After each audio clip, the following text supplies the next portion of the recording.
The 2024 race, of course, began the moment that Trump lost the election. A lot of people on the right who are vying for that. Mike Pence, he's starting a podcast, which is going to be interesting. We see Josh Hawley, Ted Cruz, they're keeping their heads down. Recently, one person, Nikki Haley, she's been staffing up her new PAC and now is joining with PragerU to produce high-quality content. Let's give you a little preview of that. There are many in the West, including many who should know better, who find it difficult, unpopular, or just plain embarrassing to defend capitalism. I take the opposite view. We should double down on it. For a very simple reason. It remains not just the best, but the only chance for the least fortunate in the world to make life better for themselves and their children. And the more we see of capitalism's rival, socialism, the more proof we have that capitalism is the way we want to go. There's a lot going on there, Krystal.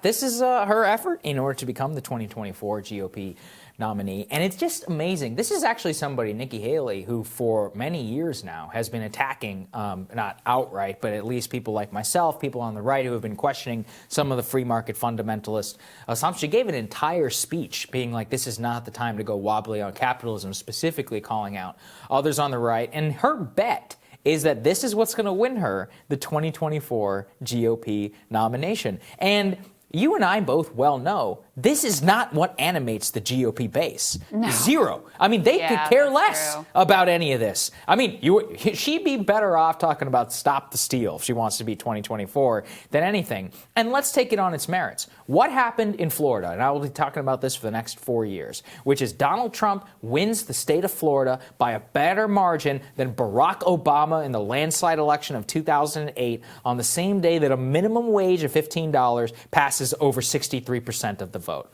Tells you everything you need to know about what actual Republican voters and people who are entering the Republican coalition think about people like Nikki Haley and her ideas around capitalism. I mean, that type of free market fundamentalist view has been a disaster for most of America. Mm-hmm. Like, let's just... And people know that, too. It's not like one of those things which is a widely held belief, which is bad. It's one of those things where it is not widely held and is bad. Yes, completely. Yeah. I mean, so...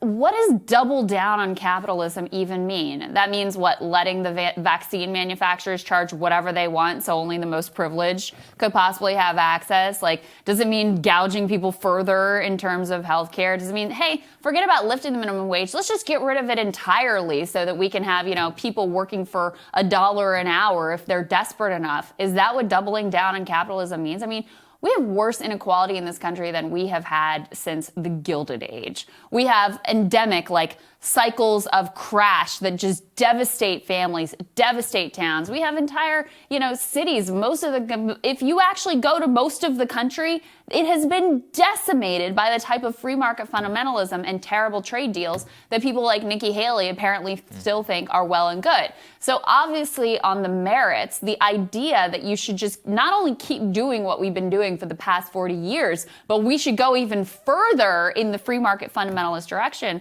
Not only is it a disaster, but as you're pointing out, it's a political disaster because almost no one wants that. But what happens is that is the view articulated right there by Nikki Haley is the view that is really ascendant and dominant in this town. Mm-hmm. So if you are only socializing with elites, with the think tank world, with the political elite world, with the financial elite world, you could convince yourself that this was like the prevalent, predominant view and that, this is what the people really want when the truth and the reality could not be more different. Yeah, that's right. And because I know many of the people around her like to hate watch this show, let me just say this, which is that this is one of the worst political bets that I have ever seen and a total misreading of the entire situation. If you think some Tea Party fundamentalist libertarian wave is coming, then you have not observed the last 5-10 years in American politics. And we can see, I could tell you without a shadow of a doubt that this type of message will get you nowhere in a GOP primary. Might be good for donations in order to keep funding your salary and from other people, but in terms of political salience, it's a total joke. And I just think it's sad that this is the bet that is being made by a major presidential candidate and by many people in Washington who should know better, having watched the last several years. This is a message which resonates with no one. It shows extraordinarily bad political judgment. Just go down to one of those communities in the South where hookworm has reemerged and talk to them about how the free market is going to solve their problems. Especially because the 2020 showed that the GOP, the coalition, is largely downwardly mobile, in the more downwardly mobile parts of the country. Go ahead with this Reagan stuff and see how it works out. More Rising for you after this.